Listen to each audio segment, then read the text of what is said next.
Olá, tudo bem? Hoje o tema está maravilhoso.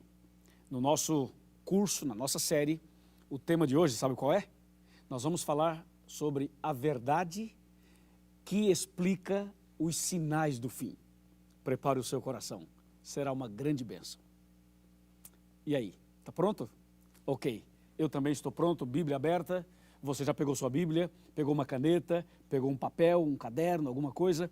Veja só o que diz Amós 3, verso 7. A palavra de Deus diz exatamente assim: certamente o Senhor Deus não fará coisa alguma sem primeiro revelar o seu segredo aos seus servos, os profetas. Isso quer dizer que tudo que está acontecendo no mundo hoje, tudo que ainda irá acontecer, já estava previsto, já estava profetizado na palavra de Deus. Entende? Então, diante dessa afirmação, nós só podemos abrir a Bíblia em Mateus 24, para entender realmente o que Deus tem a revelar, qual é a verdade que Ele tem a revelar sobre o fim. Vamos abrir aqui comigo a Bíblia em Mateus capítulo 24, versículo 3. Diz assim: no Monte das Oliveiras achava-se Jesus assentado, quando se aproximaram dele os discípulos, em particular, e lhe pediram: dize-nos quando sucederão estas coisas, e que sinal haverá da tua vinda e da consumação do século. Que pergunta, hein? Imagina você sentado ao lado de Jesus e fazendo uma pergunta dessas a ele. Os discípulos perguntaram: Senhor, quando sucederão essas coisas? E diz claramente o verso, qual é o sinal? Que sinal haverá da tua vinda e da consumação do século? E aí Jesus começa a dar uma série de informações, mencionando o que aconteceria antes da volta de Jesus. Só que esse verso tem dois detalhes importantes. O primeiro é quando os discípulos perguntam assim: Senhor, quando sucederão estas coisas? Essa é a primeira pergunta. A segunda foi: que sinal haverá? Então, primeira, quando, e depois, que sinal haverá? Para responder a primeira pergunta, quando, eu convido você a abrir a Bíblia comigo em Mateus capítulo 24, verso 36. Olha que interessantíssimo.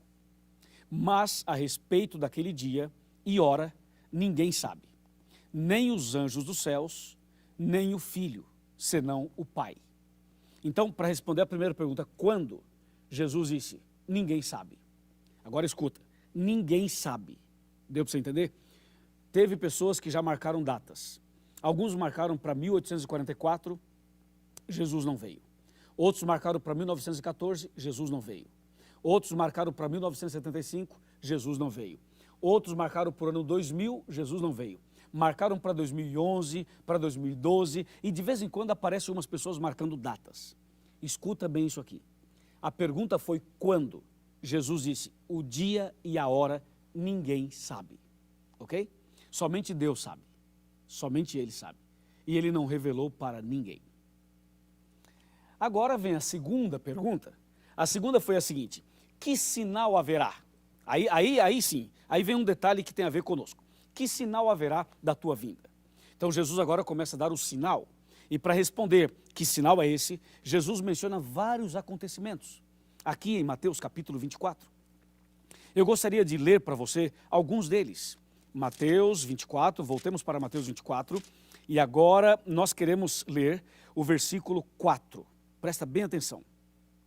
E Jesus, ou seja, Ele, lhes respondeu: vede que ninguém vos engane. Olha que advertência sábia de Jesus. Jesus disse: cuidado, hein, para ninguém vos enganar. Agora aqui entre nós, se Jesus falou assim: cuidado para que ninguém vos engane, é porque Jesus sabia, e Jesus sabe, que apareceriam enganadores, vários enganadores. E por isso Jesus fala no verso 4, tome cuidado para que ninguém vos engane. E aí o verso 5 ele fala assim, porque muitos, ouvirão muitos em meu nome, dizendo, eu sou o Cristo, e enganarão a muitos. Então Jesus já começa a dar exatamente a resposta para a segunda pergunta.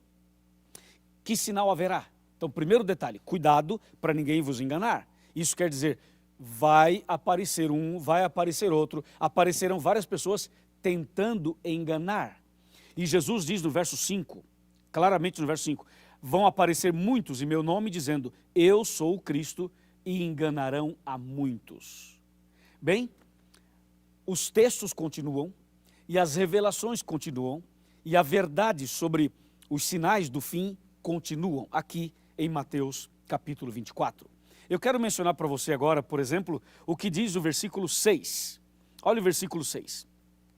Certamente ouvireis falar de guerras e rumores de guerras.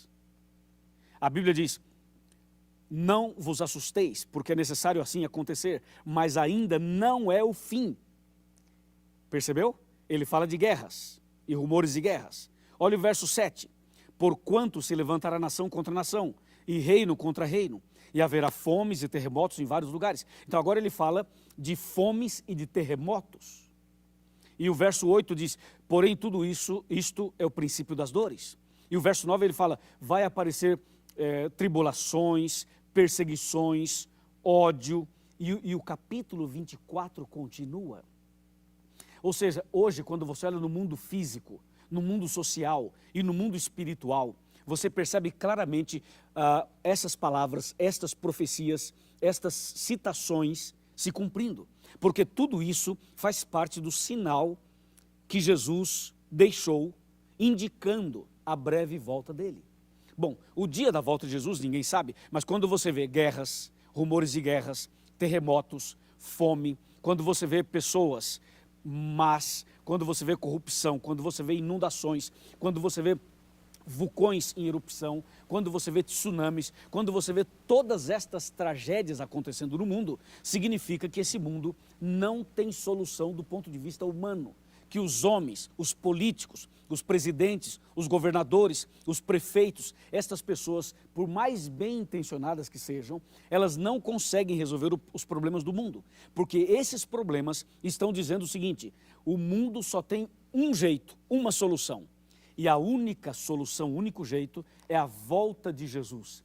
Jesus vai voltar para colocar um ponto final na maldade deste mundo, no pecado. Ele vai acabar com o mal, acabar com o pecado e vai estabelecer definitivamente um novo céu e uma nova terra. Louvado seja Deus, amém? Bom, a Bíblia quando menciona os sinais do fim, a Bíblia também fala de outros detalhes, além desses que eu mencionei. Por exemplo, vamos abrir a Bíblia agora em Timóteo. Vamos abrir a Bíblia Sagrada no livro de Timóteo. E nós vamos para a segunda carta que Paulo escreveu a Timóteo, capítulo 3. Presta atenção, capítulo 3, verso 1. Sabe, porém, isto, que nos últimos dias sobrevirão tempos difíceis. Tempos difíceis? Me diz aí, estamos ou não estamos vivendo tempos difíceis? Isso quer dizer que nós estamos nos últimos dias. Tempos difíceis no trabalho, na família, nas relações, tempos difíceis na economia, tempos difíceis em todos os setores da sociedade. Olha o verso 2. Pois os homens serão egoístas. Vai vendo a lista. Egoístas, avarentos, jactanciosos, arrogantes, blasfemadores, desobedientes aos pais, ingratos e irreverentes. Verso 3, desafeiçoados, implacáveis, caluniadores, sem domínio de si, cruéis, inimigos do bem. Olha o verso 4, traidores, atrevidos, enfatuados, mais amigos dos prazeres que amigos de Deus. Olha o verso 5, tendo forma de piedade, negando-lhe, entretanto, o poder. E o verso termina dizendo, foge também desses. Ou seja, todas essas coisas que eu li agora em Timóteo, aquelas que eu li em Mateus 24, estão dizendo algo para você, não estão? Ou seja, o que você olha hoje no cenário mundial, isso diz alguma coisa para você, não diz? Imagina você um pai que prende a filha por 17 anos como uma escrava, esse pai abusa da filha, tem filhos com a filha e a mantém como sendo uma escrava dos seus caprichos. Eu estou falando de um pai. Não é horrível isso? E o que dizer das tantas tentativas de suicídio? O que dizer, por exemplo, de pessoas que todos os dias praticam suicídio? O que dizer das enfermidades terríveis? A depressão, por exemplo, o vírus Ebola e também a própria AIDS e o câncer e a diabetes e o problema de hipertensão. O que dizer desses problemas todos que fazem os hospitais ficarem lotados? E o que dizer das cadeias que estão superlotadas? Os crimes estão mais bárbaros.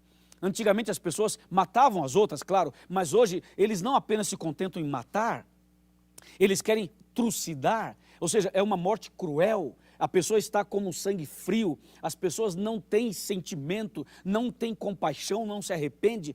Quantos casos a gente está vendo diante dos nossos olhos, nas televisões, na internet e nas redes sociais? Aí vem a questão, será que tudo isso não está dizendo algo para a gente? Será que essas coisas não são sinais de que esse mundo está chegando ao final? Será que tudo isso não está avisando algo para você, meu amigo?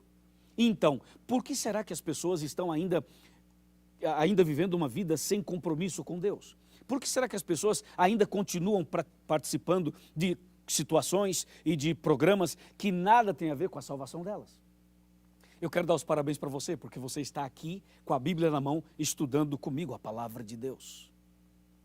Agora eu quero convidá-lo a sentar para aquela nossa conversa importante de coração para coração. Bem, já estou aqui na minha sala, sentado aqui. Na verdade, não é minha sala, é a nossa sala. Quando eu sento aqui, é como se eu estivesse sentado na sua casa, ou no seu grupo de estudos bíblicos, ou na sua igreja, ou em qualquer outro lugar onde tem alguma pessoa estudando a Bíblia. Bem, vem cá um pouquinho, vem cá. Vem cá, pode vir. Chega mais perto. Chega mais perto, meu amigo. Isso, nós somos amigos. Pode chegar mais perto. É o seguinte, Jesus está voltando. Os sinais são claros. Esse mundo mau está chegando ao fim. E está chegando um mundo novo. Um novo céu e uma nova terra. Isso alegra o meu coração. Isso também alegra o seu coração, não é verdade? Então, meu amigo, eu pergunto, se Jesus voltasse hoje, você estaria preparado? Se a volta de Jesus fosse agora, você estaria salvo ou perdido? Salva ou perdida? Bem, ainda há tempo. Só de você estar aqui estudando a Bíblia conosco, significa que Deus está dando a você mais uma chance. Nem tudo está perdido. Você pode hoje tomar a decisão e se preparar para a volta de Jesus. Você pode nascer de novo. Você deve nascer de novo. Então procure a Igreja Adventista do Sétimo Dia. Vá à nossa igreja e diga assim, eu assisti um estudo bíblico, um DVD sobre a verdade, e eu quero me preparar para a volta de Jesus. O pastor vai te receber, os nossos irmãos irão receber, os membros da igreja irão receber você, e você vai começar agora a ampliar seus conhecimentos, os seus estudos, e vai se preparar para a volta de Jesus. Porque os sinais estão aí diante dos nossos olhos. Você aceita esse convite? Aceita esse chamado de Jesus? Aceita começar hoje uma vida nova? Aceita se preparar para a volta de Jesus? E aí se você fala, pastor, eu aceito. Vamos ver, fala aí, aceita ou não aceita? Quer se preparar para a volta de Jesus? Fala, meu amigo, diz aí, aceita ou não aceita? É claro que você aceita. Então só quando você falou assim, eu aceito, sabe o que aconteceu? Acabou de cumprir mais uma profecia. É isso aí. Sabe qual se cumpriu agora? Quando você disse, eu aceito, eu quero. Se cumpriu Mateus 24:14 na sua vida. O Evangelho do Reino, ele foi pregado para você, está sendo pregado agora. E se você aceitou, significa que essa profecia na sua vida se cumpriu. Parabéns, parabéns, louvado seja Deus. Seja bem-vindo, bem-vindo ao povo de Deus. Eu quero orar por você e agradecer a Deus por sua decisão. Vamos orar? Vamos.